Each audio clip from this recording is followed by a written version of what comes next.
Grade 8 Eros Awardees. Princess Althea Siruno with high honors.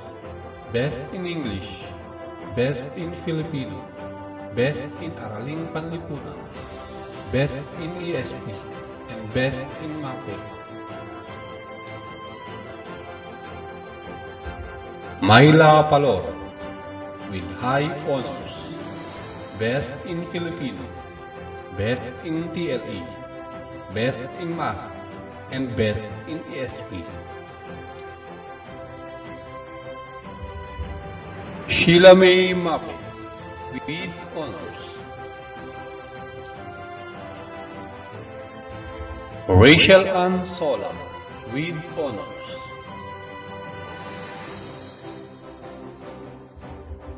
Trish Nicole Sola with honors. Best in Science.